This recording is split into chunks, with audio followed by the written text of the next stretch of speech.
Hello everyone, welcome back to a new video. Today we're going to be revising and solving some questions on A-level some A2 A2 physical chemistry topics like the Born-Haber cycles and entropy and chemical kinetics. So before we begin with the Born-Haber cycles, we need to know a couple important definitions. First of all, basically Born-Haber cycles are like an application of Hess's law. So before we get into that, we need to know a couple different types of enthalpies. So the first type of enthalpy you need to know is the enthalpy of atomization. So the enthalpy of atomization is delta H, and call it delta A H of atomization. Is the enthalpy for turning the standard form of a compound or an element into an atom. So, for example, the reaction for the atomization of, for example, magnesium will be to turn solid magnesium into a magnesium atom in gas form. So the enthalpy change is going to be the atomization enthalpy of magnesium. Or, for example, the atomization of chlorine would be to turn a chlorine gas molecule, which is into a chlorine atom, such as this. And again, the enthalpy of this would be the atomization of chlorine. And of chlorine gas, which is its standard form. Another type of enthalpy you need to know is the ionization energy, which you should already know by now. The ionization energy is the enthalpy of pulling an electron out of an element in their gaseous form, or an atom of an element, actually. So, for example, the first ionization energy I'm going to call as delta I of H1. For example, that would be for magnesium, that would be to take a magnesium atom in gaseous form and to turn it into a magnesium ion in gaseous form, or to take an electron out of it. Here the enthalpy is the first ionization energy of magnesium. For example, the second ionization energy of magnesium would be to take another electron out of this ion. So the reaction would be something like this, plus another electron. The enthalpy of this is the second ionization energy of magnesium. And for example, for chlorine, it would be something like this. Into a chlorine atom, a chlorine ion, plus an electron. So if here this is the first ionization energy of an electron of a chlorine gas. Now, you should note the ionization energies are always positive, so this reaction is always endothermic. Another type of enthalpy to know is the electron affinity. I'm gonna call it EA. So the electron affinity. This is basically the reverse of ionization energy. It's the enthalpy required to put an electron into an atom of an element. So, for example, the electron affinity of magnesium would be given by the reaction of magnesium in gaseous form again, plus an electron to form a magnesium anion.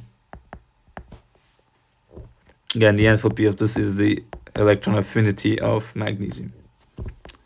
And it's the first electron affinity, I guess you can say. So for chlorine, it would be something like this.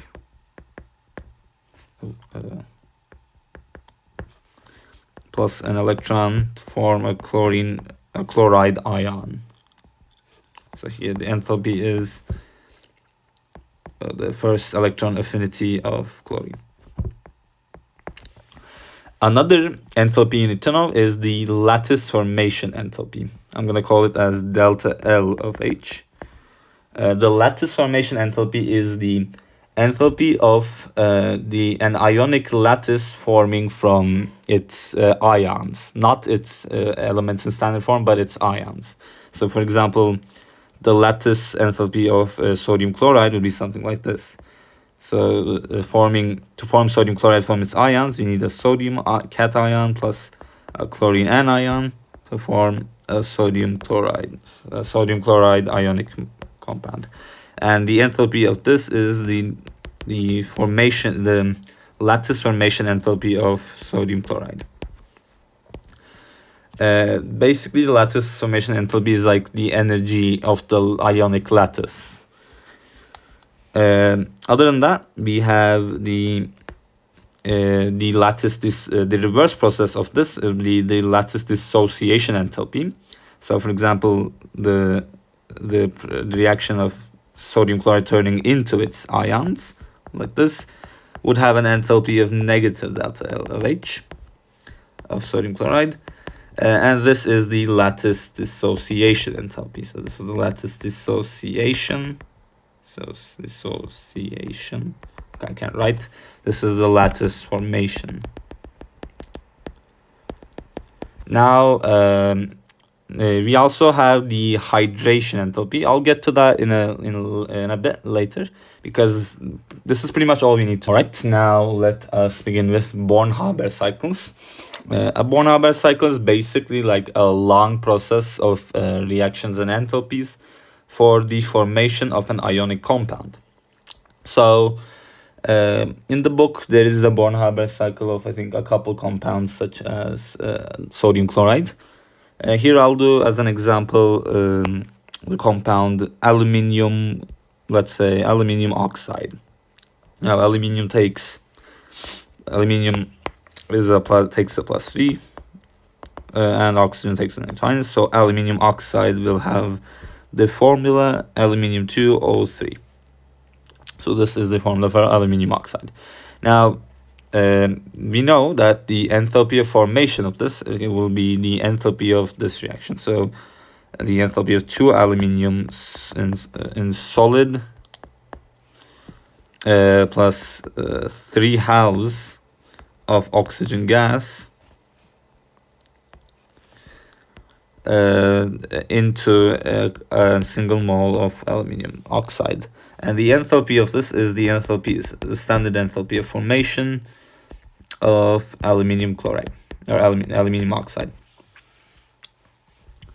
So now the Born-Haber cycle is going to be basically a long list of reactions that will in the end all add up to this, the formation of aluminium oxide. So basically we need to using these standard elements in their standard form, we need to form the aluminium oxide. So first of all, we need to turn aluminium into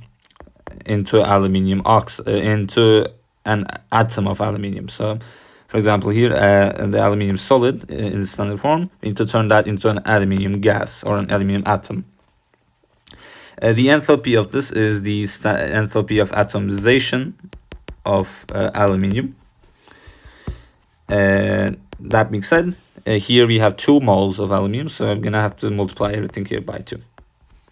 So the enthalpy here is 2 times the atomization enthalpy for aluminium. We now need to do the same with oxygen. So for oxygen, we'll have 1/2 an oxygen gas turn into an oxygen atom. Here the enthalpy is the atomization enthalpy of oxygen gas. And here we have 3 halves of oxygen, or 3 moles or 3 atoms of oxygen to say. So we need to multiply this by 3. Okay, so the next step is to turn these into ions so that we can form a lattice using them. So for aluminium, we need to turn an aluminium atom into an aluminium plus ion, because here the cation is aluminium and the anion is oxygen. So we need to turn aluminium into an aluminium gas ion. The enthalpy of this is plus an electron, of course, so that the charge is balanced out. The enthalpy of this is the ionization, the first ionization energy of aluminium. So we'll just write it like this. This is the first ionization energy for aluminium. Now, the important thing is that in this compound, this is made of 2 aluminium 3 pluses and 3 oxygen 2 minuses. So this means we need to turn aluminium into a cation with 3 positive charges. And to do this, we're gonna need to do some stuff. So again, we take aluminium, the aluminium cation this time, and we turn it into a aluminium with charge of +2, plus another electron. This is the second ionization energy of aluminium, so we need that. And we need to do this again. So I take aluminium 2 plus and turn it into aluminium 3 plus, and another electron. And this is the third ionization energy of aluminium. And now we need to do, of course, now there's a problem with this, and it's that we have 2 moles of aluminium, so all of this needs to be multiplied by 2. So like this. So again, using this, we have made 2 aluminium 3 plus ions.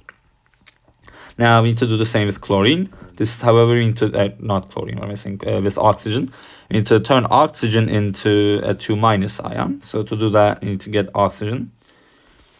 To get our oxygen atom, and we need to take an electron from this, or we need to add an electron to this, not take one like we did before. So we need to add an electron to this to turn it into an oxygen anion with 1 charge. And the enthalpy of this is the first electron affinity. I'm going to write like this. First electron affinity of oxygen. And then again, we need to do the same again. So to take the O minus and add another electron to get an O2 minus anion. And the enthalpy of this is the second electron affinity of oxygen. And again, we have 3 oxygen atoms, so I need to do multiply all of this by 3, like this. All right, now we can get to the final step, which is to combine these ions that we made, which would be 2 aluminium 3 pluses plus 3 oxygen 2 minuses into aluminium oxide, which will be Al2O3, like this, in solid, of course, because I think that's or actually it doesn't matter, it depends on what form of aluminium oxide we're forming. I'm just gonna write solid, doesn't matter. So here we have to write solid though. Okay, so this is, and the enthalpy of this is the lattice enthalpy. So the lattice formation enthalpy of aluminium oxide. I'm going to write like this. So if you sum all of these reactions up, you'll see that we've begun with the elemental form, or the standard forms of aluminium and oxygen gas, and we have created aluminium oxide from them. So the sum of this reaction is the formation reaction of aluminium oxide, and hence the sum of all of these enthalpies will be the formation enthalpy of aluminium oxide. Now, these kind of questions usually occur in basically 2 ways. You'll be given all of these enthalpies except for one, and you need to find the other one, usually being the lattice formation enthalpy. This is actually why Born-Haber cycles allow us to experimentally calculate the lattice formation enthalpy, because all these other enthalpies can be experimentally calculated. So using the Born-Haber cycle, we can calculate the lattice formation enthalpy of different ionic compounds. Now, you will also really need to draw a diagram for all of this. And that's going to be a bit annoying because basically to draw a diagram of this, you need to know, it's like you're going to draw like an arrow diagram. And for that, you need to know the signs of all these enthalpies. So firstly, you need to know that the formation enthalpy for an ionic compound should be negative like this. And you need to know that all atomization enthalpies will be positive like this, and all ionization enthalpies will be positive. Of course, for ionic compounds. I mean, yeah, it should be true in general too. And electron affinities will be negative for the anion in electron compounds, or in ionic compounds. Finally, the lattice formation enthalpy should also be negative. And you'll see why in a second. Okay, so let us draw a diagram. So to begin a diagram, you need to, let's draw a diagram for this reaction specifically. So we begin a diagram at the energy level, at the state with zero energy level. So this will be our state with zero enthalpy basically. And here the elements in their standard form reside. That would be 2 aluminium solids, and 3 halves of oxygen gas. So in this state, none of these, most of these are elements in their standard form, so this has zero enthalpy.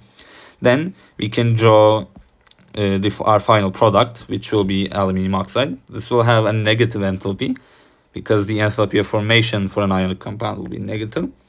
So this is aluminium oxide. I'm going to cite solid for this. So we're going to draw an arrow from this, and we will show that the enthalpy of this arrow, the enthalpy that this arrow represents, is the enthalpy of formation of aluminium oxide. And now, as you can see, this is negative. You don't need to write the value, the enthalpy value for this. I mean, if you do know it, this enthalpy, you can write it. I'm going to draw this like this. So now what we'll do is we'll add a bunch of arrows, and it will all end up, we'll add a bunch of arrows that go like this and this and this, and it will all end up back here. So which basically means that the sum of all of these is this reaction right here. So firstly, we need to begin by atomizing our aluminum, whatever. So you can do this. So we need to atomize 2 atoms of aluminium. So we will have 2 aluminium gases and then an oxygen gas in here, like this. And the enthalpy of this, actually, I'm gonna move this a bit like this. Yeah. And the enthalpy of this reaction is the atomization, or it's actually going to be 2 times the atomization of aluminium. This is our first reaction right here. Then we need to do the same with oxygen.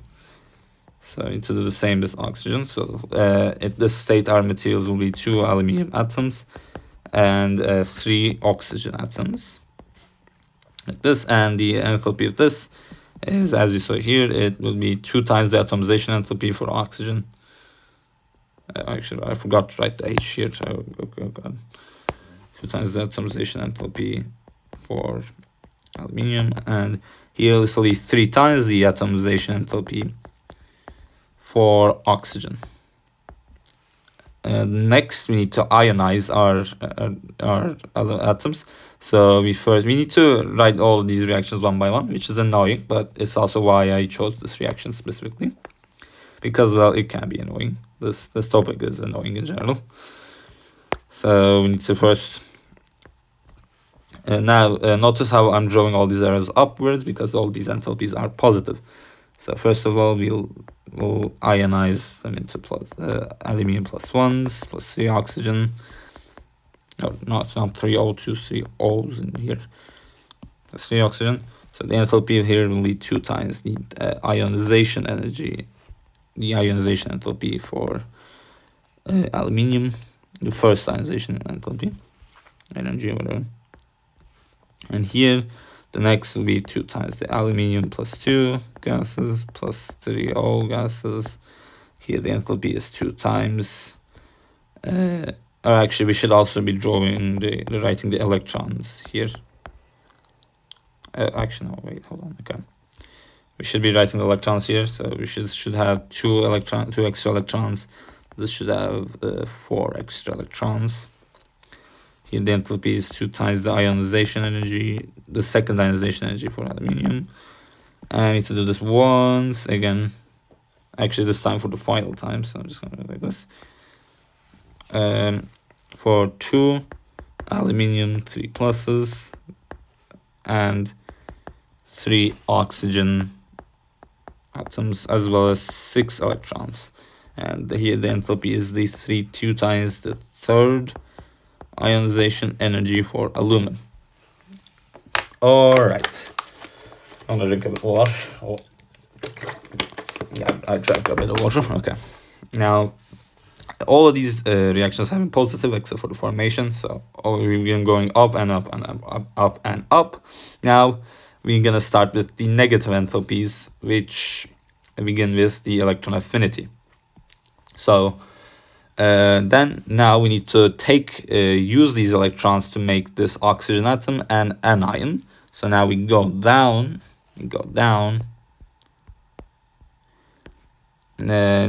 to make a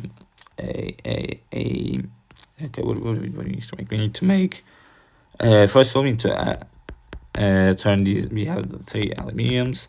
I'm gonna use 3 electrons to make all these 3 oxygen atoms into an O- atom, and we're gonna be left with the 3 electrons.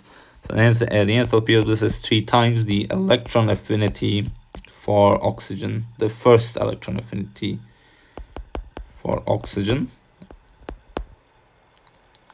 This, yeah, that's it. And then now here's the thing: you will be given the values of these enthalpies probably, and you need to make sure that these layers match up with wherever they are on this scale.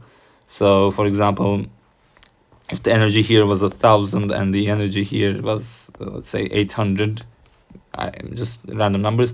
This energy should be between 800 and 1,000, so or whatever, or wherever it lies, it should be drawn accurately for that. I'm just gonna draw it randomly here because I don't know the values by head. So yeah, okay. So the next thing we need to do is to use these 3 electrons to turn these 2 -1 ions into -2 ions. So do this again. And we get 3 aluminium gas +3s and 3 O2 minuses, and no electrons left. All right, so that's our final step. The final step should be the lattice enthalpy. So this step, so we need to take these these ions and to turn all this into our ionic compound. And the enthalpy of this is the lattice formation enthalpy for aluminium oxide. All right, so that is the energy level diagram or arrow diagram or whatever for the formation of aluminium oxide. So this is the Born-Haber cycle for the formation of aluminium oxide. You will probably be asked to do something like this in your exam, so make sure to understand this well. All right, so we have done Born-Haber cycles, and as you can see, now these cycles allow us to calculate the values of the lattice formation enthalpies for ionic compounds. So this lattice formation enthalpy or the lattice dissociation enthalpy, I'm just gonna colloquially call the lattice enthalpy. So the thing is, all these values, so the formation, the atomization, the ionization, and the electron affinities, and all of that can all be calculated experimentally for different elements. But using all of these and a Born-Haber cycle, we can calculate the values of the lattice enthalpies experimentally. Now, you need to also be able to know how to compare the lattice enthalpies for different ionic compounds. Now, a general rule of thumb is that ionic compounds where the ions are larger have less lattice enthalpy. This is because the negative, the opposite sign, the opposite ions can't get closer to each other when their radius is higher, and if they're further away, well, they're gonna have less electrostatic attraction, and hence the bond energy is gonna be less, which is the lattice enthalpy basically. So the A-level book gives us an example like this for the formation of these are all the ionic compounds. These are pretty much all the ionic compounds you can form in the where the cation has a charge of +1 and the anion has a charge of -1. As you guys can as you guys can see, going down the halogens here, you can the ions grow in size, and going down the alkali metals here, you can see that their size again increases. Now the lattice enthalpy, the highest size is this one. This is because this has the smallest molecules, hence the greatest electrostatic attraction force. And as you can see, this has the least enthalpy in terms of size. You need to also be able to compare the enthalpies or lattice enthalpies for ions due to the charge difference. So, for example, let's say we have lithium fluoride and beryllium. Let's say beryllium and 2 fluorides. Now these ions roughly have the same size, but for this, the charge difference here, as you can see, this is only a plus. This is a plus and this is a minus. For this, we have beryllium 2 and 2F minuses. So since the charge difference between these two charges are higher, you would expect the lattice enthalpy for this ionic compound to be higher than this one, or more negative, in terms of size. So that's how you can compare charge differences or lattice enthalpies due to charge differences. Now, the Yellow Book also talks about predicting the formation of theoretical compounds, which is a really stupid topic, but let's see about it. For example, here there's a large Born-Haber cycle, 3 Born-Haber cycles, about the formation of calcium fluoride, calcium with 1 fluoride, calcium fluoride with 1 fluoride, with 2 fluorides, and 3 fluorides. Now, as you guys can see, to predict which of these compounds would be stable, we can look at their formation enthalpies. So these red lines right here are the ones that I'm drawing over. Now, now you can see that the formation enthalpy for calcium 3 fluorides is positive. This means that for this reaction to take place, you need to input energy into it, and hence this ionic compound isn't really stable. It will probably decompose into other elements. Now, looking at these two reactions, this is in fact exothermic. However, it doesn't excrete as much energy as this one. So you could say that this will be the most stable out of these ones, because basically this is a stupid topic. It's not really too important. It's just it's basically just this. All right, so now we have talked about how Born-Haber cycles allow us to experimentally calculate the lattice enthalpies for some ionic compounds.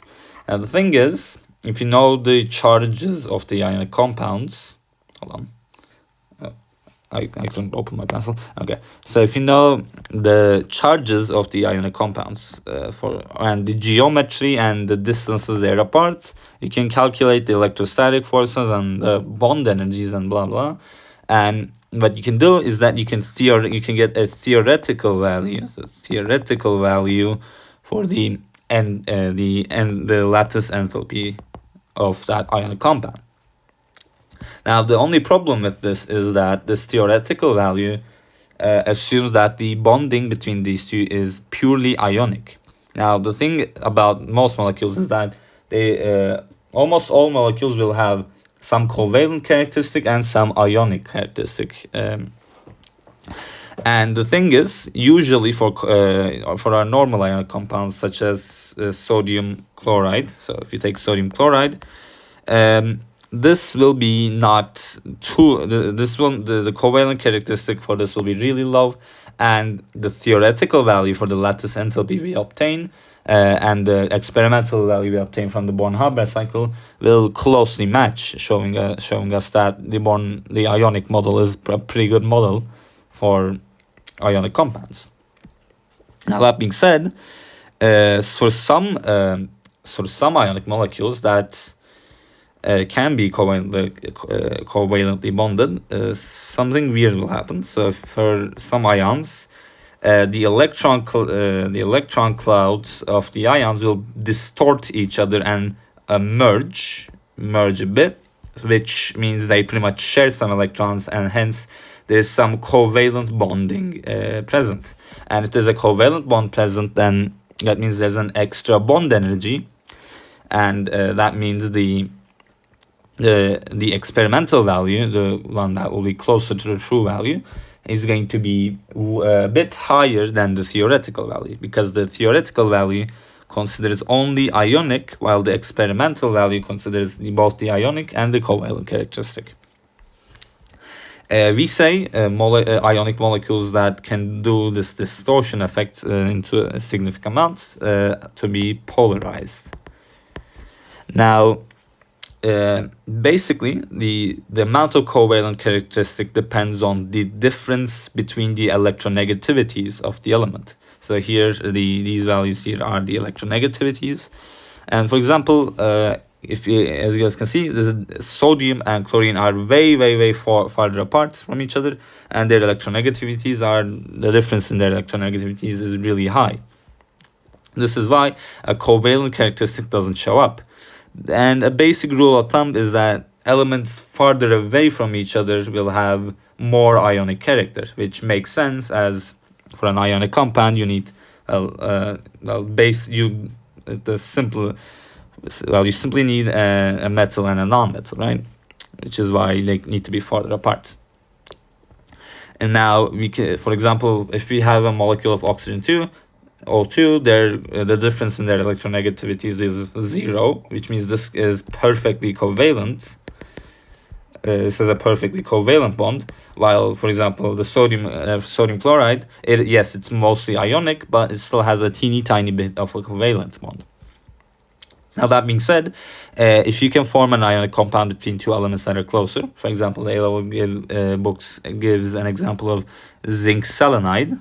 So zinc selenide, like this, which is formed of zinc plus 2 ions and selenium 2 minus ions. As you guys can see, these two elements are really close to each other in the periodic table, and their electronegativities are also really close.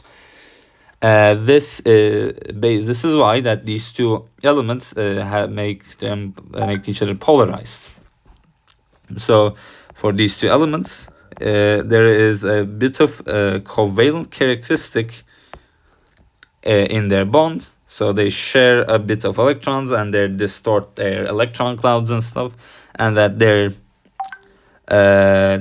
ionic the energy of the lattice enthalpy of their bond will be the experimental value for the lattice enthalpy will be a bit higher than the theoretical value. So let's look at the book for a bit more examples on this.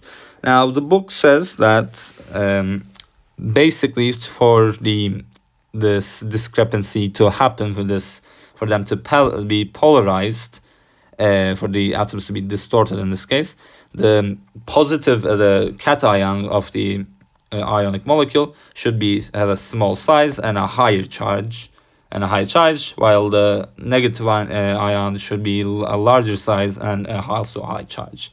This is basically equivalent to saying their electronegativity difference should be minimal. And as you can see, here are some examples for these types of compounds. For example, lithium and fluorine have only a tiny bit of this. There's only a tiny bit of discrepancy between the theoretical and the experimental value. This is because, well, lithium and fluorine are way further away from each other in the periodic table, so their electronegativities are way more different.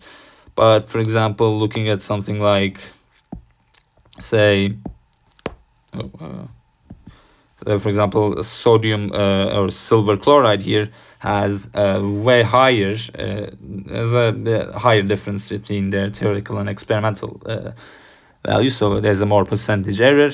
Or for example, for cadmium, I think that's cadmium, yeah, it's cadmium iodide. Yeah, again, the difference is way higher. And this is because the cation here, so the silver is way more large, a bit larger than chlorine, and they also both have a high charge, which means these atoms get polarized a bit, and the ionic, okay, so okay, so we have talked about Born-Haber cycles, and now Adel also talks about another different type of cycle with a couple different type of enthalpies, which is the cycle for the dissolution of an ionic compound in water. So for example, let's look at magnesium chloride. Now, we need to know what happens when this dissolves in water. First of all, this is an ion, a lattice with the ions structured like this. So there's an ionic bond between these two molecules, these two atoms, these two ions and such. So when this is dissolved in water, first of all, these ionic bonds must break. So the lattice must break. So this will have an enthalpy of the negative, the lattice formation enthalpy, or so the enthalpy of this will be the lattice dissociation enthalpy of magnesium chloride. And then next, these ions must be surrounded by water molecules. So like this. So this is in fact why even an ion can dissolve in water anyway, because of the intermolecular attraction force of the ion dipole force. This the thing is, water is a dipole. Water is a dipole, with this the oxygen side being a slightly more negative, and the hydrogen side being slightly positively charged. So this negative charge attracts the positive anion, so this is attracted like this. And for chlorine, it will be something like, I guess, something like this, surrounding the chlorine ion, where the positive charges of hydrogen surround the chlorine ion. And like this, basically like this lattice, with this lattice structure and lattice-like structure, the molecule gets surrounded by water. In fact, the book has a look like this. Yeah, there you go. This is a nice look. As you guys can see, the oxygen atom in the middle attracts like this. In fact, it attracts them in this specific geometry. So this, I guess, yeah, this structure is structured like this, and there will be 6 water molecules, though you don't really need to know that. What you do need to know is that when this happens, so the molecule gets surrounded by water, these bonds have some energy, which means this process also has some energy. This is the hydration enthalpy, so delta H, I guess, delta hydration. What does the book call it? The book calls it delta hyd of H. Delta hydration. Delta hydration enthalpy for a magnesium 2+ ion. And the same happens with chlorine. So you can, I guess, write the reactions. So first of all, we want the reaction for the magnesium chloride, the solid magnesium chloride, to dissolve into a magnesium chloride in an aqueous solution. So the enthalpy of this will be the hydration enthalpy of magnesium chloride, and this is what we want to find. And for this to happen, first of all, the magnesium chloride solid must break up into its ions. So this will have ions magnesium 2+ and 2 chlorine minus ions. So this will have the enthalpy of the lattice dissociation enthalpy, or I'm just going to call it the negative lattice formation enthalpy. I guess I forgot to write the H here. The negative lattice formation enthalpy of magnesium chloride solid. The next is that you need to have these ions hydrated. So the magnesium, I should write the states of these two. These are in their gaseous or atomic states, you can call them. So the magnesium ion needs to get surrounded, it needs to be in an aqueous state. So this, like this. And the enthalpy of this is the hydration enthalpy for magnesium 2+. Or solid magnesium 2+, I guess. And then you need to take the chlorine ions and then again do the exact same on them. So this will be chlorine minus in aqueous solution. And the enthalpy of this will be the hydration enthalpy for chlorine minus. Oh, actually, this is not a gas, it's a solid, I'm sorry. It's not a solid, it's a gas. Anyway, now we have 2 chlorine ions, so this should be multiplied by 2. And then finally, we need to have, and then basically this is it. So the sum of all of these is magnesium chloride in an aqueous solution. This is because magnesium chloride in an aqueous solution is basically the exact same as writing its ions dissolved in water, like this. So these two are actually equal, right? Although in chemistry you don't really write equal. So yeah, summing up all of these, you can get the hydration enthalpy for magnesium chloride. And that's pretty much it for this topic. And the next topic is, well, it's entropy, and that's a bit of a beast, so we'll have to cover that. Alright everyone, we have talked about Born-Haber cycles. Now we need to get to the next topic, which is entropy. Entropy is pretty complicated, and I think the book explains it not that well, so I'm gonna explain it in my own style. It'll be a bit different, but basically it will lead to the same place. Okay.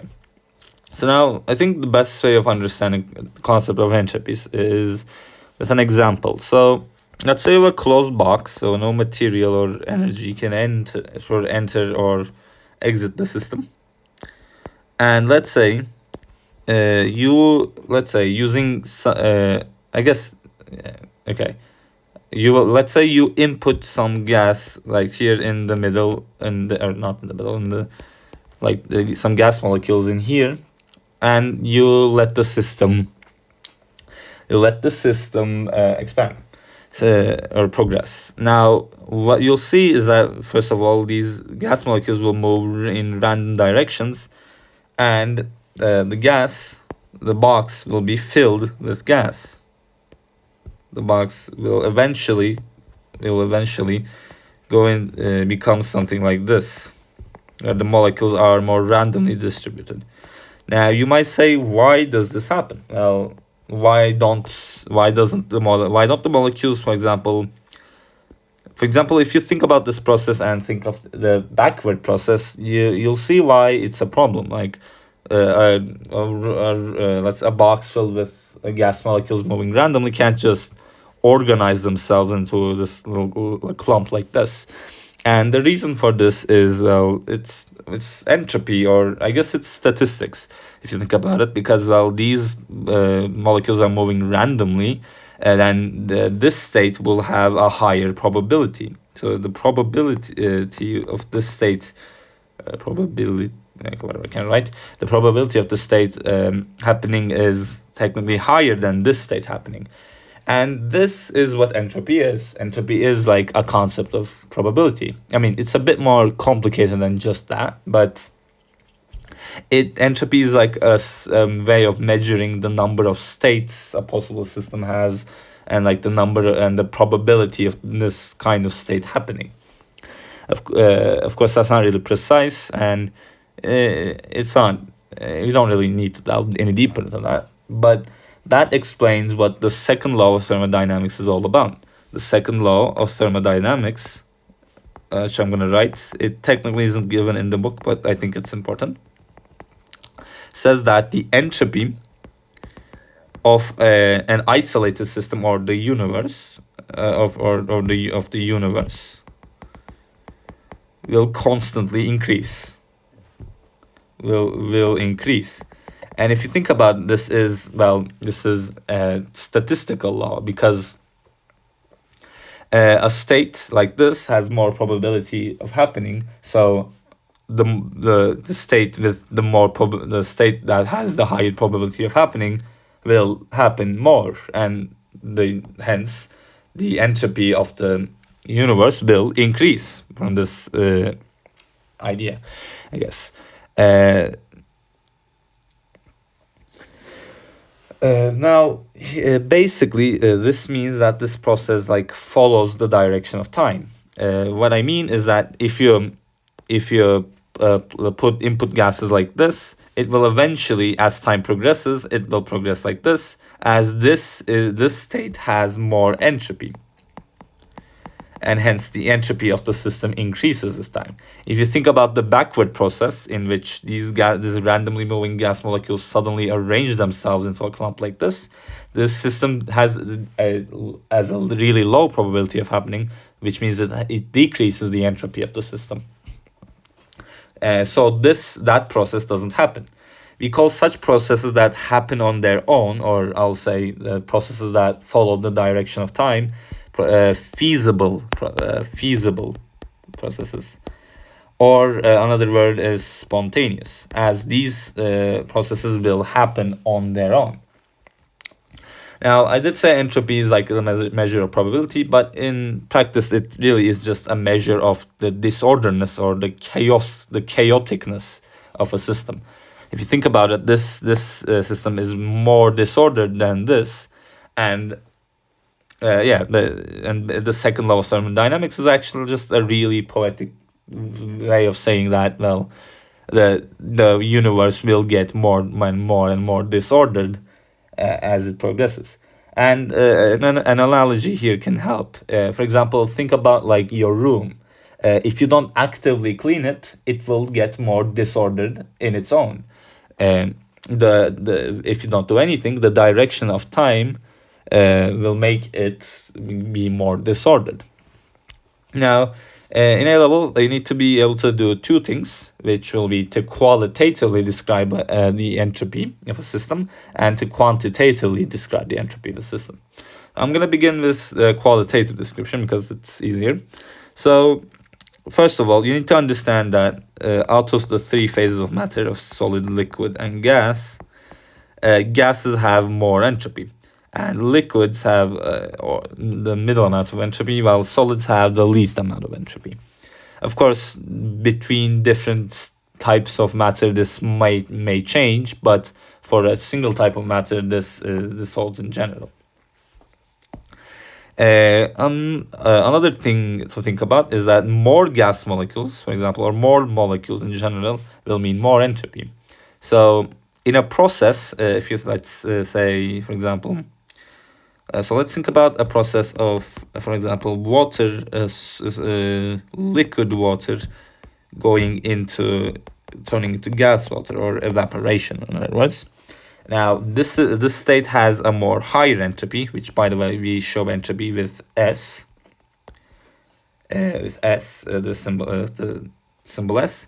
So I'm gonna call it S2 and this S1. We can say that S2 is greater than S1 because, well, a gas is more disordered than a liquid, and in this process we can think of the change in entropy. So the delta S of the system, which is S2 minus S1, is going to be positive. It's going to be positive, which since going from a liquid to gas, the entropy increases. So, for example, let's think about the reaction of ammonia. So N2 plus 3 H2 molecules, gas molecules here, will make 2 ammonia gas molecules. Now, this reaction here, for example, there are 4 molecules of gas. Well, there are 2 molecules of gas. So the number of molecules of gas decreases, so we say the entropy decreases. So if you call this S1 and S2, here S1 is greater than S2 and delta S is negative. So the entropy of this reaction decreases actually. Now, you might say then how does this reaction happen if the universe follows if the entropy of the universe must increase? Well, we'll see how that works in a bit in the Gibbs free energy part. Basically, the entropy of this system may increase the entropy of the universe depending on its enthalpy change. We'll get into that in a bit. Now, along with this, you need to be able to understand how aqueous solutions, the entropy of aqueous solutions work. So, for a solid, for the entropy of a solid is always going to be less than the entropy of a solid dissolved solid or an aqueous solid. So this you might think of this. You can simply think of this as these dissolved solid molecules can move more or can be more disordered, but it is simple to think about. Similarly, for liquids, the entropy is decreased if they're dissolved in something, or the entropy is increased if they're dissolved. For gases, however, it's the exact opposite. A dissolved gas, an aqueous gas, has less entropy than the actual gas itself. And if you think about like the disorderness, this makes sense, since a gas on its own is really disordered, but a gas dissolved in a liquid will be pulled more by those molecules and hence have a less entropy. Now, using these rules, you can pretty much discern the entropy of any. You can qualitatively describe the entropy of pretty much any reaction, and I don't think it's that complicated, so that's good enough for this. Now, let's get on to the quantitative description of entropy. Now, the entropy of a system is shown by the letter S, and it has units joules per Kelvin per mole. Now, these units are very important. You might say, why does the concept of randomness have units when it really is just a way of measuring statistics and the number of states and stuff? Well, this comes from the historically how entropy was found. And if you were to rewrite all the laws of thermodynamics from scratch now, you can technically define entropy to be unitless, to be dimensionless. However, due to historical reasons, we take the unit of entropy as this. And the important thing to realize about this unit is that it's similar to the unit of enthalpy. So H has the units of S has units of joules per Kelvin per mole, while enthalpy has as units of joules per mole, or kilojoules per mole. Kilojoules per mole. And you might see that these are similar, where in the entropy you have to divide by temperature, and also the order of magnitude of the energy part. So the joule is different. So this will be important in the Gibbs free energy part because you will have to use both the enthalpy and the entropy. So you need to understand that enthalpy is usually given in kilojoules and the entropy is given in joules, and you need to be able to convert between them. Now, when given a chemical reaction, for example, let's say this one above, all these elements have a standard entropy of their own. And this entropy is measured experimentally with respect to some crystal standard, and you don't really need to know that. Basically, every element has this standard entropy. So, as you can see, this graph shows us some entropies of their methods of a couple different elements or I guess compounds. Now, remember in enthalpy. In enthalpy, we said that standard element, the enthalpy of formation for standard elements in their standard form was 0. But here, as you can see, for example, carbon graphite is its standard form, but it does not have an entropy of 0. In fact, the zero entropy is described by the third law of thermodynamics, which says that a system can only be at entropy 0. So a system can only be at entropy 0 if its temperature is absolute 0. And basically what when measuring the entropy of different substances, it's like compared to a reference crystal that's almost at absolute 0. So it can be found like that. Have given the third law of thermodynamics, you can also quickly say what the first law of thermodynamics is, and it really is just the conservation of energy. So the energy in a system or in the universe cannot change over time. That's the first law of thermodynamics. And these three laws basically are what make up thermodynamics. We don't need to get that deep into it, however, so that's not too important. Now, again, using these entropy values for different elements, we can calculate the entropy changes for a reaction. So for a reaction, we just find the entropies of the products and subtract the entropies of the reactants. And doing that, you get the entropy of a reaction. Again, this should match up your qualitative descriptions for a reaction. For example, for this reaction, a solid turns into a solid and a gas, so you can say that the entropy increases. So delta S should be positive, and if you do calculate it, you actually do get a positive value. All right. Now, let's get on to what Gibbs free energy really is. And Gibbs free energy is basically just a way of describing how reactions follow this direction of time and what makes reactions feasible or spontaneous. For example, Now, here in this example, this process was in fact feasible. It happened on its own, but here there was no energy. There was no energy change in the system with the environment. And when determining a reaction to be feasible, that also needs to be considered. Now, the feasibility of a reaction is dependent on two things. First of all, the lower the enthalpy, so the lower enthalpy makes a reaction closer to being feasible.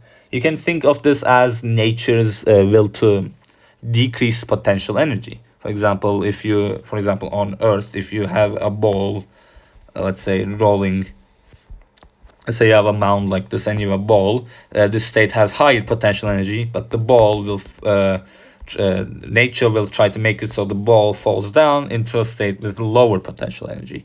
This is basically what happens. So basically, this means that exothermic reactions that who have lower enthalpy have a higher chance to be feasible. And the other condition to being feasible is to have the higher entropy. Again, this is the second law of thermodynamics. The system the higher the entropy, like the universe has this desire to increase the entropy of a system. And these two properties of a reaction will determine if it is feasible or not. And to numerically determine if it's feasible or not, we need to use Gibbs's law, the Gibbs energy law. Which is given by, so the change in Gibbs energy is given by the change in the enthalpy change minus the temperature times the entropy change.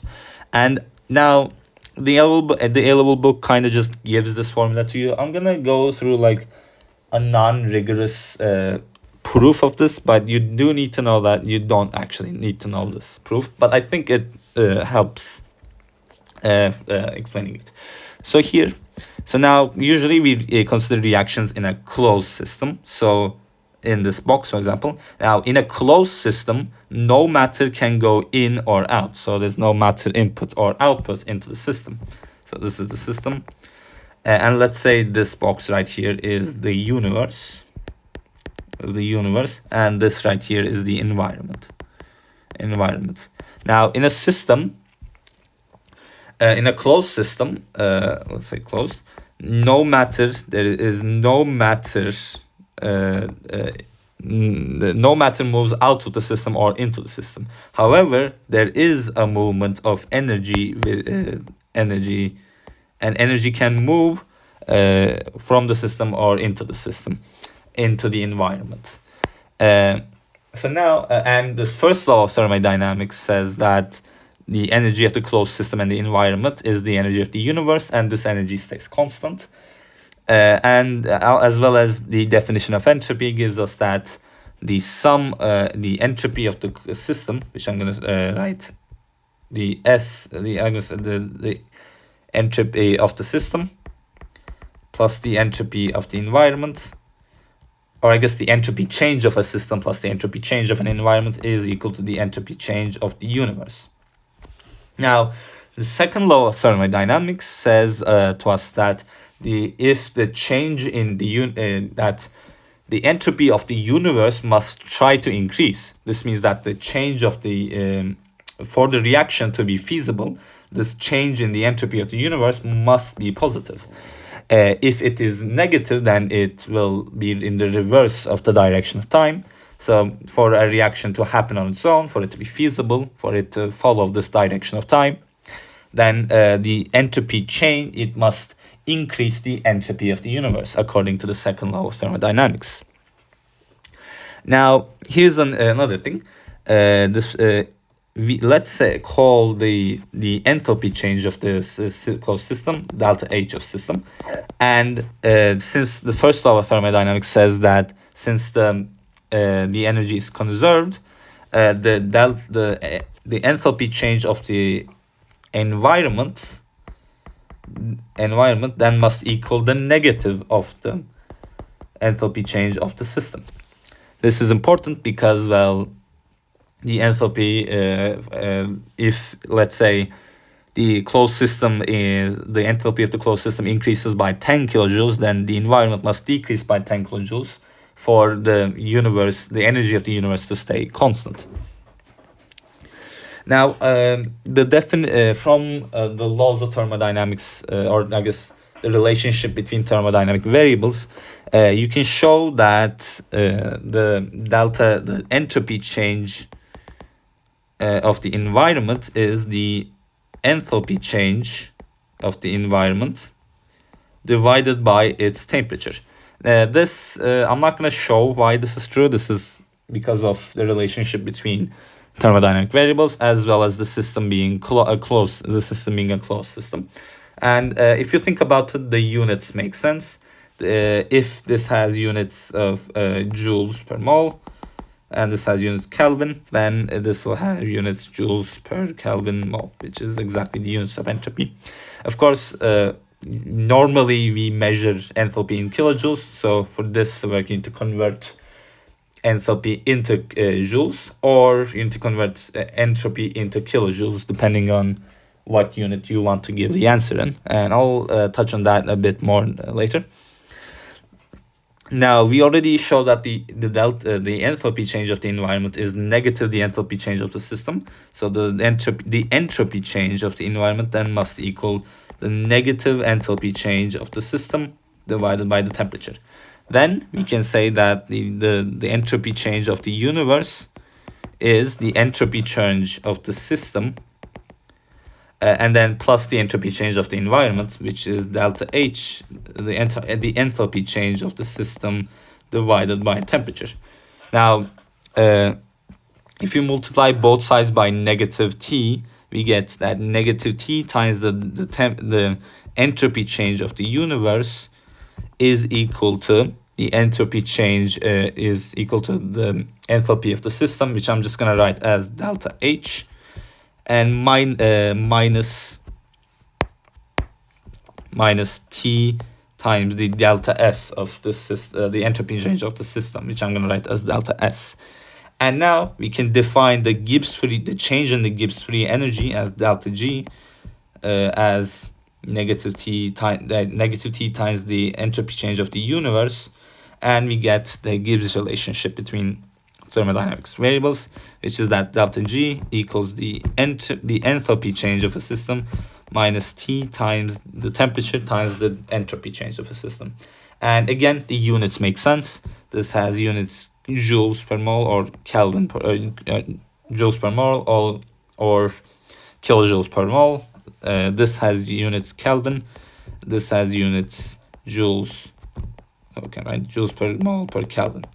And the Gibbs free energy has units joules per mole as well. So the units does make sense. Now, we said that if the change in the entropy of the universe is positive, this means that since delta G is negative, T times the times the entropy change of the universe, and since T is always positive when it's in Kelvin, then delta G is negative. If this is the case, then the reaction is feasible. So it happens on its own. It follows the direction of time. And for the reverse case, if the entropy of the universe is the change of the entropy of the universe is negative, then delta G is positive, and this means that the reaction is not feasible. Oh well. All right. So now this was basically the theory of the system. You don't need to know any of this at all. You simply need to know just this formula. And the nice thing about this formula is that it is really simple to use. So delta G equals delta H minus T times delta S. You can be now usually what you'll be asked is to determine if a reaction is feasible or not, or to determine the conditions where the reaction becomes feasible. And to think about that, we need to just think about what the signs of the changes in the quantities are. Now, again, I can't stress this enough. You have to be careful in units. You will usually be given delta H in kilojoules per mole and delta S in joules per mole Kelvin. So you have to convert one of these into the other. So you have to either convert the delta S from joules per mole per Kelvin, joules per mole per Kelvin to kilojoules per mole per Kelvin, or to convert the enthalpy from kilojoules per mole to joules per mole. Now, you can also be, this formula also allows us to determine in what conditions the reaction is feasible. So, for example, if the change in the enthalpy is negative, so I'm going to write this as a table. So I'm going to write delta H, delta S, and delta G, and the feasibility. So if delta H is positive, if delta H is negative, and if delta S is positive, then you can see that the negative minus a positive, that is guaranteed to make delta G negative. So the reaction is guaranteed to be feasible. Now this makes sense actually, because we said that the universe has a tendency to decrease energy, so for the enthalpy to be negative, and to increase entropy, so the entropy change to be positive. And if you think about the reverse case, then so for example, if this was a reaction from A to B, if you think about the reaction from B to A, this will have a positive enthalpy, it will have a negative entropy change, and hence delta G is guaranteed to be positive. So this reaction is guaranteed to not be feasible. So for this kind of reaction to occur, you have to insert energy into the system in some way or another. Now, another case is when the signs of delta H and delta S are equal. So either this is positive or this is negative. Now, in both of these cases, the sign of delta G depends on T. So the feasibility of the reaction depends on the temperature the system is at.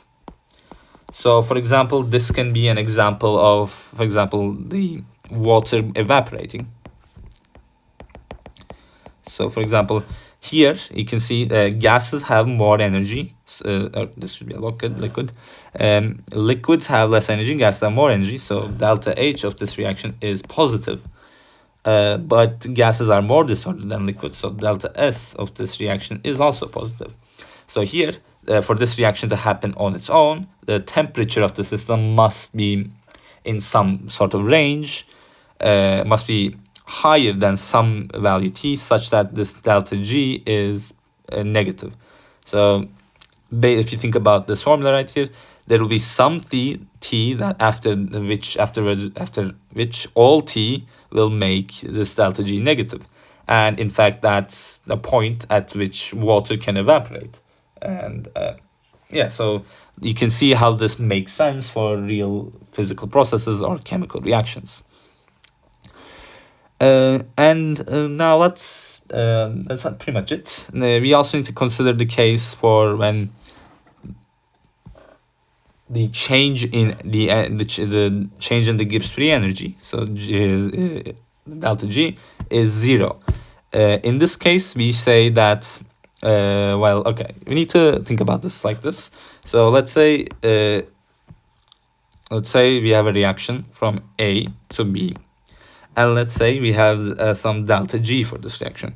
And if we consider the reaction from B to A, this will have its delta G will be negative delta G of the first reaction. And what this means is that if one reaction is feasible, then the other isn't. So if one reaction follows the direction of time, the other opposes the direction of time. However, if delta G is 0, both of these reactions are feasible. So A to B can happen and B to A can happen. And if you know some chemistry, you know that this means that this reaction is a reversible reaction and should actually be written like this. So this is a reversible reaction.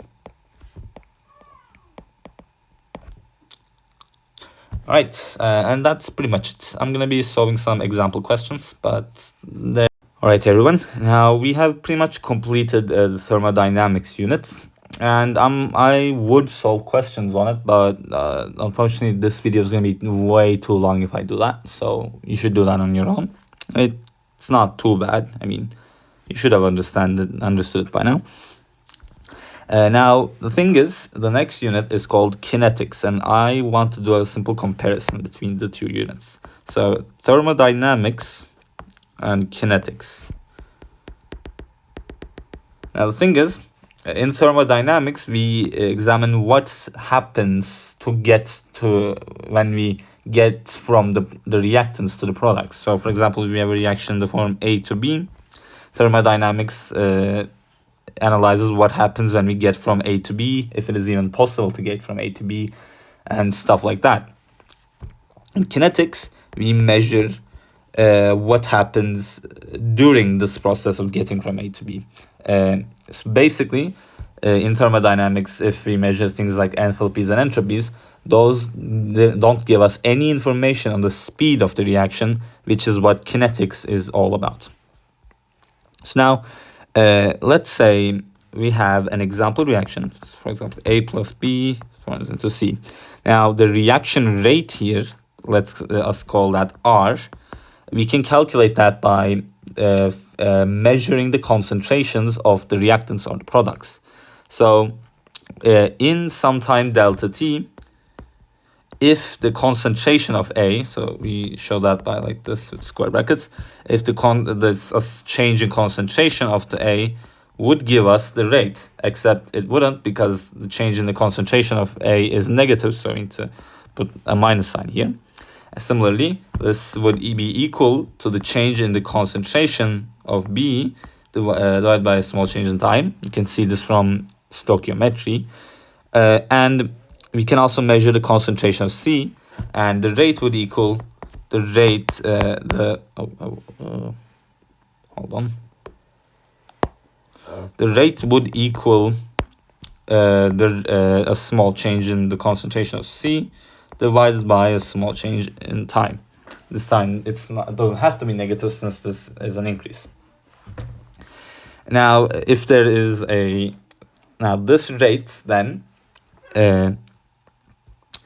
is an important concept because, well, it has, first of all, it has units of moles per decimeter cube per second. So this is the reaction rate. Similarly, if you have a reaction such as A plus 2B turns into 2C, then in a time period of delta t, A would have increased. Let's say if this increases by x, this increases by 2x, or decreases by 2x, I guess, and this would increase by 2x. So we can again write the reaction rate as negative the change in the concentration of A divided by the change in time, or negative the change in the concentration of B, this time divided by 2 delta t. This is because, well, we're creating 2 times the amount of B in the same time period. Or we can write this as the change in the concentration of C divided by 2 times delta t, again for the same reason. Now, what we have revised right now, this, by the way, is a topic in, I think it's in AS Kinetics, I believe. But in A2 Kinetics, you will be asked to find something called the instantaneous reaction rate. Now, this gives you the average reaction rate over a period of time delta t. To find the instantaneous reaction rate, what will happen is that you will be given a graph. So let's go to the book, for example. You will be given a graph like this, and to find the concentration, the instantaneous rate of concentration at some time t, you would need to go to that time t. So example, let's say time like this point right here. At this time t, to find the reaction rate, you need to pull up your ruler, and then you need to put it like this to form a tangent line to this curve. And then you need to find which values it lies on, intersects these lines, the axes, and you need to divide the concentration axis by the time axis to find the rate of change at this time t. This is actually just simple calculus if you know that, but it's just annoying because you need to pull out a ruler, and it's just not fun to do. But using that, you can find out the reaction rate at any second of the reaction. Now, an important thing you need to learn for A2 is also a reaction equation. Now, here's the thing. If you think about it, the reaction rate let's say for an example reaction A plus 2B into C, where all A and B and C are gases. Now, if you think about this, as the reaction progresses, the concentration of A would decrease, the concentration of B would decrease, and the concentration of C would increase. Now, in AS level, you learn that as the concentration of a reaction decreases, its speed decreases as the number of collisions decreases, as the concentration decreases. So this means that since the speed is dependent on the concentration, well, the concentration is also dependent on the speed. So for example, if you think about A, as A decreases, then the speed would probably decrease. And as the speed decreases, the rate at which A decreases, which means the rate at which the rate decreases decreases, which gets complicated to say, but you get what I mean. So this is why the graph for the concentration of A is something like this. It slows down over time because the initial rate is fast. As the concentration of A decreases, the rate decreases, so it slows down faster. Now, we know that since we know that the rate is dependent on the concentration, we can experimentally figure out what this relationship is. So for example, let's say for this reaction, the rate is proportional to the concentration of A. This means as the concentration decreases, the rate decreases linearly with it.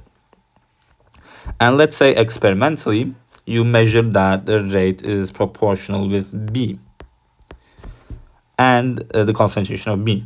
And let's say experimentally, you measure that the rate is proportional with some material D that catalyzes this experiment, let's say. Then you can pull all these together into one equation to say that R is equal to some constant K, that will be the proportionality constant, times the concentration of A, times the concentration of B, times the concentration of this material D. So this is called the rate equation of the reaction. And this basically determines all the possible factors and the concentrations in the that can change the rate. Now, this type of reaction is important, so let's get into details of it. Now, for a single step reaction, let's say, I'm gonna write it as, let's say, 2A plus 3B equal, turns into, let's say, just 5C, let's say. Now, I'm gonna explain what single step reaction means, but for now, let's just go with this. The rate is given by the concentration of the reactants to the power of their coefficients. So A to the power 2, B to the power 3, and all multiplied by K. This is the rate, the way you find the rate equation for a reaction. Now, here's an important thing. The concentrations that you care about in this case are only if A and B are either gases or aqueous. So, for example, for the reaction 2A plus 2A gas plus 3A aqueous plus, let's say, C, which is a solid or a liquid maybe, turns into D. And the reaction rate is given by the constant multiplied by A squared multiplied by B cubed, and that's it. So don't need to write more. Now that is pretty much it for the single step reactions. Now you do also need to know what the order of the reaction is. Basically, if you plot the concentration of A together along with the rate, you would get a quadrat for this reaction right here, by the way. I'm talking about for this reaction. You would get a quadratic relationship. So this, so because R is proportional to A squared. For example, if you had an equation, a single step reaction where the reaction was something like this, then for B, for A here in this case, the reaction would increase linearly. And let's say we have some material C as well that does not depend on the reaction, that does not change the reaction rate, then the graph for the rate with C would be something like this. We call this the order of the reaction. So here the order of the reaction with respect to A is 1. Here the order of the reaction with respect to A is 2. Here the order of the reaction with respect to C is simply 0. So the order is basically the power at which the rate grows at. Now we can also find the total order of the reaction. So for example, for this reaction, that would be the sum of all the orders. So 3 would be the reaction. And that's basically, it's not really that complicated. Now you also need to know how to find the units of the rate constant, which really isn't useful in the grand scheme. Like, it really isn't useful, but you do need to know how to do it.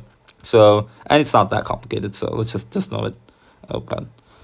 So for example, for the reaction I gave above, R equals 2A gas plus 3B gas, and it turns into C. wait, no, wait. Here, the reaction rate, the rate equation would be K times A concentration of A squared times the concentration of B cubed. To find the unit of K, so let's first isolate K. So K is R divided by the A concentration of A squared times that. Now, you need to know the units of all the other constants here. So R has units moles per decimeter cubed per second, and the concentrations have units moles per decimeter cubed. So for example, here the units of K would be moles per decimeter cubed per second, all divided by A squared, which would be mole squared times decimeter to the negative second times B cubed, which should be mole cubed times decimeter to the negative ninth. And if you simplify this, you get the units then of moles to the negative fourth, and what do you get? Decimeters to the 15 minus 3, so decimeters to the negative 12, to the positive 12, and per second. So as you can see, this unit is completely meaningless and has no use whatsoever, but you do need to know how to find it. So yeah. All right, I quickly want to take a look at this question, which is simple, but it is important. So looking at the reaction, to find the rate expression, you would think, since the coefficients are this, you would think the answer is A. Of course, that isn't the case, because you need to remember that this formula only works for single step reactions. And if you don't know that this reaction is a single step, then there is no way to figure out what the reaction is without looking at experimental data. And if you ask how would you find it with experimental data, well, you would measure the concentrations with time, and then find the change and divide that by the change in time, and blah blah, the things we did here basically. Or you can look at the graph and take its slope and whatever. So yeah, that is it for this pretty much. Now, okay. Now looking at the rate equation, it will usually be R equals K times some concentrations and stuff. Now, the thing is, in AS level, you learned the factors that affect the speed of a reaction. And, well, concentration was definitely one of them. But there are other factors as well, such as the activation energy and of the reaction, and like the surface area of the solids used in the reaction, or the pressure and stuff, and the temperature that the reaction takes place in. All of these effects are in this value K, technically. And we have an equation that divides this value K even further that allows us to look at how the activation energy and the temperature affect the rate of the reaction. This is called the Arrhenius equation. And okay, I am so bad at writing. Okay, and the proof of it comes from experimental data, and it's not really too important, but you do need to memorize it. So, and it states that K is equal to some value A times e to the negative EA over RT. Okay, now that's a bit to take in. So first of all, as you can see, in this reaction, there is EA, the activation energy, which, as you remember, only depends on the catalyst used in the reaction, or the pathway of the reaction. Yeah, there's T, so this is the activation energy, by the way. There's T, the temperature. So this K basically encodes this value right here, encodes how the activation energy and the temperature change the rate of the reaction.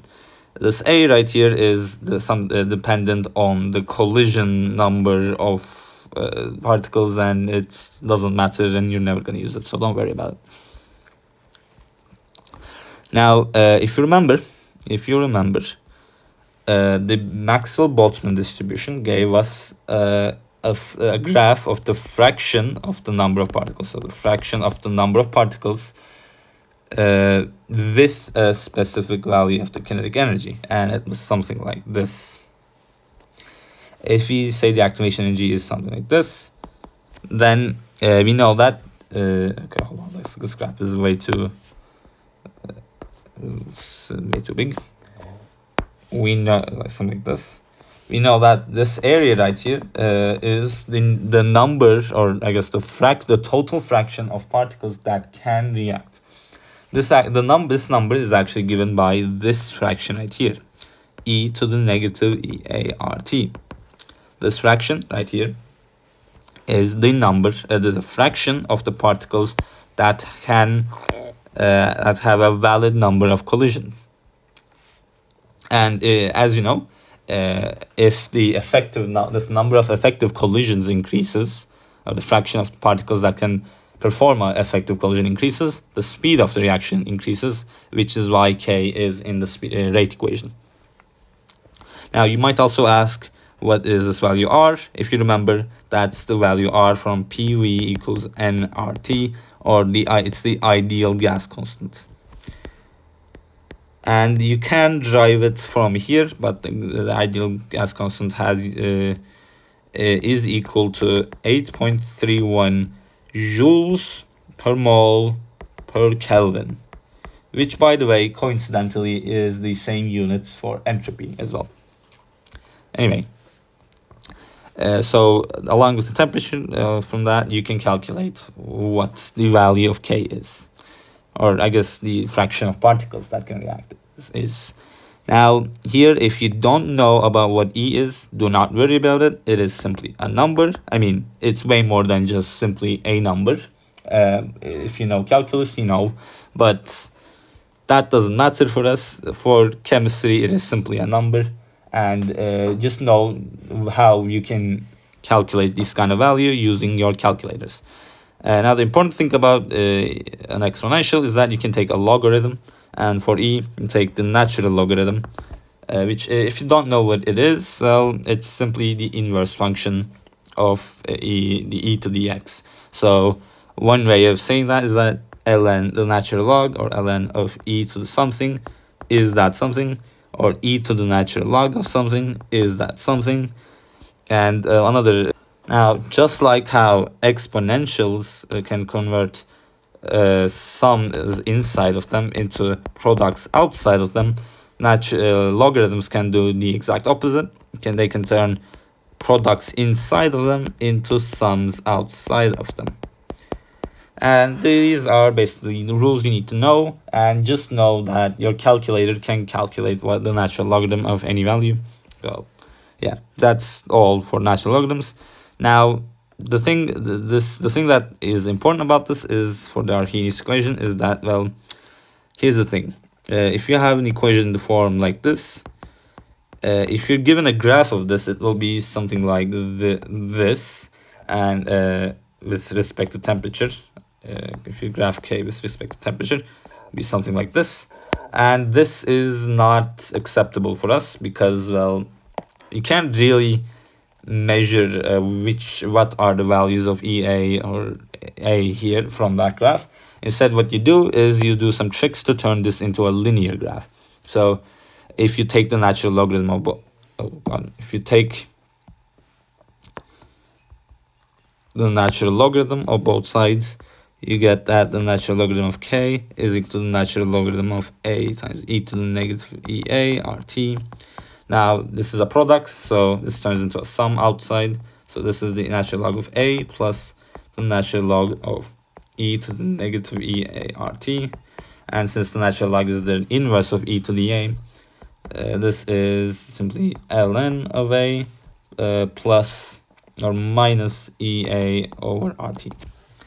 And how you usually write this is that you write ln K equals negative EA over R times 1 over T plus ln of A.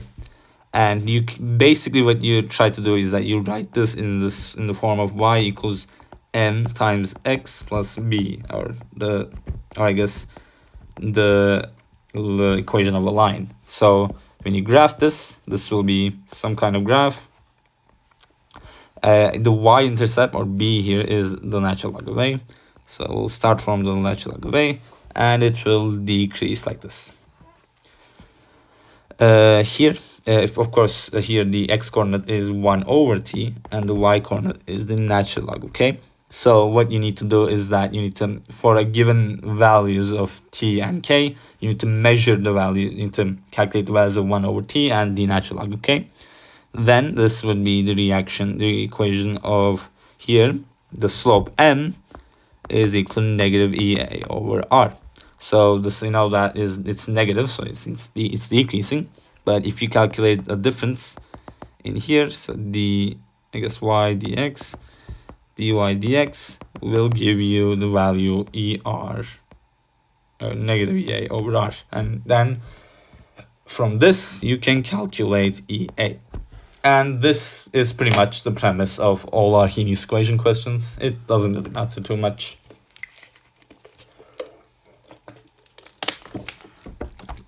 So, for example, for example, if you look at the book, for example, if you get a question like this, now for a question like this, for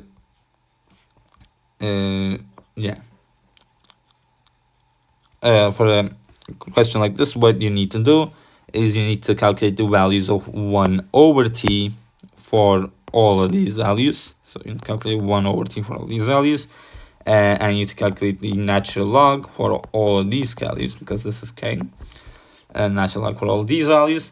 And then you can find the changes in the ratios of the differences between them, or you can go into your TI and input all these data points and let it magically calculate the slope for you, which will be EA over R.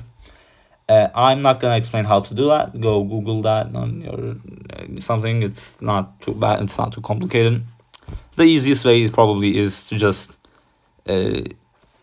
look at differences in the values of 1 over t, or I guess look at differences in the values of L and K, and divide that by differences in the values of L and T, or 1 over t, to find the slope of that specific reaction.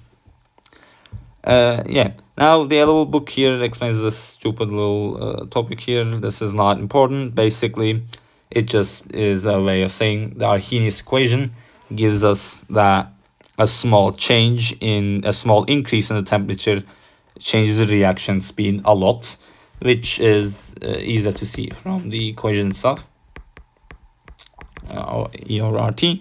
As you, if you increase this a small amount, the solve fraction decreases, but since it's negative, it increases. And this is in an exponential, so since it's in an exponential, it will increase a lot. So yeah, basically that's the premise of the small increasing temperature changing the speed a lot.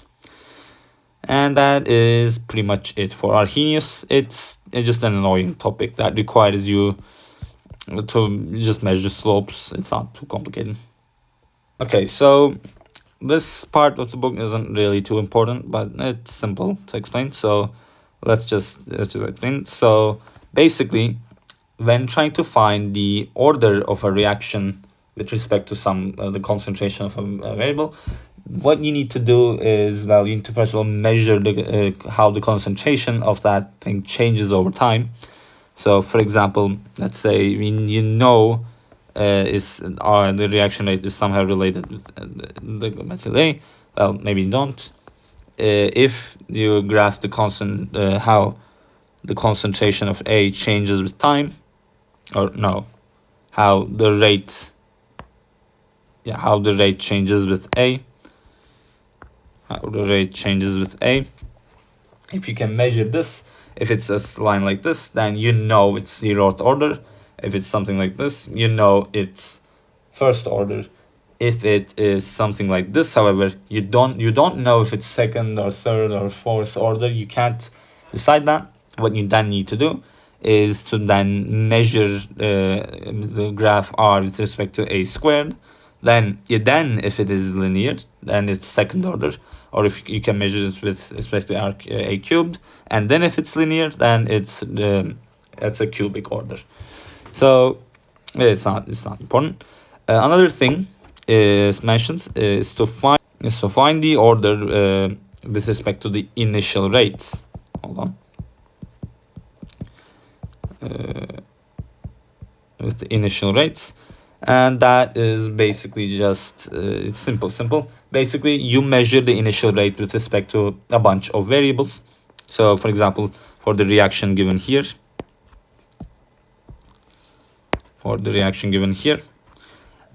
you measure how the initial rate is for the reaction at the start of reaction. And if you remember, to measure the initial rate, you need to take the slope at time t equals 0 of the concentration time graph. And then what you do is you change the initial concentration of this specific material, and then see how the initial rate changes. So, for example, if you look at 1 and 2 here, the concentration of O2 is kept constant, so you don't need to look at that. But as you can see here, when the initial nitrogen monoxide concentration is doubled, the initial rate is has gotten multiplied by 4. This means that the order of this reaction is 2, since R is proportional to NO squared. Since FNO is multiplied by 2, then NO squared is going to be multiplied by 4. So R will grow by a factor of 4. So then, for example, if you do the same with oxygen, so for example, if you look at these two reactions, or these two states, here the nitrogen monoxide is kept constant, but the oxygen is tripled. If you look at this, you can see that the rate is also tripled. So this means that the reaction order with respect to oxygen is just a 1. So if the oxygen concentration changes by a factor, the rate also changes by that factor. And from this, you can experimentally write the rate equation for that equation. So this would be K times NO squared multiplied by O2. And that is pretty simple, actually. Yeah. You can also, from these values given here, by putting them into here, you can also find the value of K. And by this, you have fully determined how the rate equation works, basically. Yeah, so that is it. Yeah, so this isn't that important. Okay, everyone, so now we need to talk about multi-step reactions and the rate determining step. So a multi-step reaction or a mechanism reaction is, well, it's basically what that is. So it's sort of an analogy people use here is like, it's like baking. So for example, or like cooking. For example, you're trying to bake a cake. You have the ingredients, and the end result is the cake. You know that, but there are intermediate processes that you need to go through in order to get to the cake. Basically, it's like this. So, for example, if you have a reaction that goes from A to B, this reaction could actually involve a lot of other steps. Of, for example, going from A to C to D to E to B. Now, there are two important things you need to consider in these reactions, those being catalysts and intermediaries or intermediates. So, for example, consider the reaction A plus B turns into C, turns into 2C, and then C turns into D. So from this, we can find what the net reaction is. So to do that, so as you can see, for the net reaction A and B, I'm gonna explain. All right, so A and B are consumed, which creates C, and then C is consumed, and which creates D. So this reaction basically converts A and B into D. So notice how C was created and then consumed. In this case, C is an intermediate. Now, the important thing about intermediates is that they must not appear in the net equation. So the net equation for this, well, you might think of just summing these up. So you get A plus C plus A plus B plus C turns into D plus 2C. So A plus B turns into D plus C. This is wrong. This is because an intermediate cannot appear in the net reaction. So actually what you need to do is to equate these basically, and then sum these up to get that A plus B turns into 2D. So this right here is the net reaction. Or the overall reaction, actually, it's what it's called, not the net reaction. And these are the steps for that reaction. We call these mechanisms as well. So this the overall reaction would also be called a mechanismed reaction because it has mechanisms in it. Now, if the material is created along the reaction and then being consumed, then it's an intermediate. However, another thing that can happen is something like this. Let's say A plus B and then C is consumed to make D, and then D turns into, to make, let's say, 2D, and then D turns into C plus E. Let's say 2D turns into C plus E. So now notice in this reaction, A and B and C were consumed to make 2D, and then 2D was consumed to make C and E. So here, D is the intermediate. You can definitely see that, but you also notice that any C that was inputted into the system, it will also be outputted from the system. So C does not get consumed in the reaction.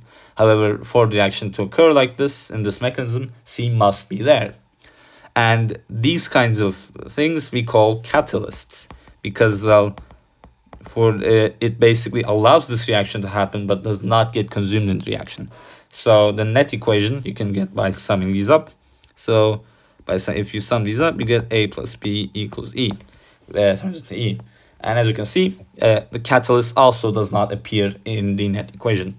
Now, there's a weird trick people use to memorize which one is the intermediate and which one is the catalyst. If the materials get cancelled in this way, then it's an intermediate. If they get cancelled in this way, then it's a catalyst. But you can always think of the logic behind it as well. It's not that important, really. Now, the thing is, this concept of multi-step reactions complicates the concept of writing the rate equation a lot. So, for example, let's have a multi-step reaction like this. So let us consider an example reaction. So, for example, 2A plus B turns into C, and then C turns into A plus B, or A plus D, and let's say D turns into F plus E. So summing all these up, you get, this cancels with this, so you get A plus B, this cancels with this, which turns into, and then this cancels with this. So you get A plus B turns into F plus E. Right. I think, yeah, that is correct. Okay. So now, the thing is, all these reactions have different speeds. So let's say the speed constants for this is K1, this is K2, this is K3, whatever. And all these will, let's assuming then they are single step reactions, then like the speed for this will be K1 times A squared times B, and for this will be different, for this will be different, and so on. But to find the speed equation of this reaction, there is a problem here. Let's say the thing is that the slowest reaction will act as a bottleneck for this specific case. So, for example, if the slowest reaction is the first one, and the other reactions are fast, then for this reaction to occur, this reaction has to occur, and these pretty much occur instantaneously compared to the slow one. So the slow reaction is a bottleneck in this case. It's sort of like, it's like baking a cake. The slow part, the cooking, the actual baking part in the oven is going to take the longest. So that is the bottleneck of the reaction basically. And the rate equation is always, in this case, is going to be for if the first reaction is the slow one, then the rate equation is going to be dependent on the first reaction's rate. So here you can write R as K1 times A squared times B. So as you can see, even though there isn't a coefficient of A in this reaction, in the net overall reaction, it still is quadratic with respect to A. And this is why we need to measure experimentally to figure out the rate constant, to find the rate equation, and we can't just look at the equation itself, because the single step can mess with the degrees and the materials in it and stuff like that. Another thing is that now the things get complicated if the slow part is not the first reaction. So if the slow part, let's say, is the middle reaction, this is the slow, this is the fast, and this is fast. Now the bottleneck is here. So anything after it does not need to appear in the rate equation, and the things below it will appear in the rate equation. Now, here is how people basically justify this. The thing is, the rate, any molecule created here will be immediately put into this reaction. Afterwards, it will be put into. Afterwards, it will basically, that will be the ending of the reaction basically. So you can write the rate as K2 times just the concentration of C. Now the problem here is that C is an intermediate, and you can't really measure intermediates in a reaction because they come in and come out really fast. So you can't write this. But what you need to do basically is that what chemists do is that they assume this reaction is in equilibrium, which I don't think we've learned equilibrium yet, but it doesn't matter. And this reaction is not in equilibrium, but we assume it is. Basically, if it is in equilibrium, then there is another reaction happening that will be backwards. And let's say the backwards reaction constant is K minus 1. So then, if it's in equilibrium, then let's call this R, the rate of this R1. Then the rate, the forward rate is equal to the backward rate of that reaction if it is in equilibrium. And the forward, this means that if K1 times A squared times the concentration of B is equal to K inverse times the concentration of C. And from this, we can find the concentration of C. So the concentration of C is K1 over K inverse, or K minus 1 times A squared D. And now we can put that into here to write it as K2, K1, K minus 1, A squared B. And we can just write all of this as just one big K. So this is just K, A squared, and B. And this is basically how you write the rate equation for reactions in which the bottleneck is somewhere in the middle. So it can depend on basically anything in there and before it. And the annoying part is that it can also depend on like a catalyst that's somewhere in the middle. So even things that aren't even in the overall equation can appear in the rate equation as well. But now the thing is that this isn't really touched upon very well in A level, and it doesn't really explain it like at all. So I don't know what to do about that, but just know that this is how it's supposed to be, and this is how chemistry works. So yeah, think that's it, really. That's pretty much it. Yeah. I mean, yeah, right. Okay, so here is an example problem that can appear. So we have this reaction, and here are the mechanisms for it. And we want to write the rate equation for the reaction. So as you can see, the slow step is this. So yeah. That means that this we need to write if the let's say the k for this is k2, the k for this is k1, and the k for this is also for the inverse direction is k minus 1. So then you can write the rate as this step 2 compound right here, CH2, CH3, and C. I don't exactly know how you write this, but I guess I'm just gonna write. So this OH plus and CH3. The concentration of this multiplied by K2. But however, you can also write this. So you can also write this with the respect to the first equation. So here, from the first equation, you can say that in the forward direction, the speed of the forward direction is k1 times the concentration of what am I doing?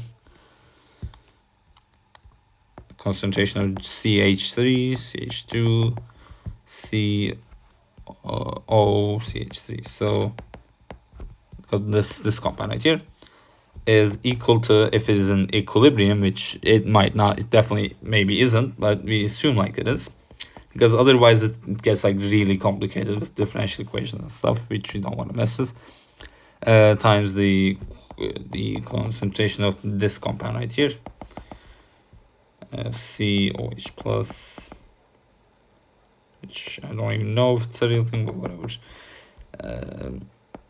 multiplied by, yeah, that's it. So from this you can find this concentration as K minus 1, and also multiplied by, well, here there is a H plus here too, forgot that. So then you can put that into here, so you get R equals K times CH3, CH2, CO, CH3 multiplied by H plus. So as you can see, in the rate equation, there is a catalyst that's not even in the overall equation, and the value that a chemical that isn't in the slow step. So you need to be able to understand how you do these kinds of things.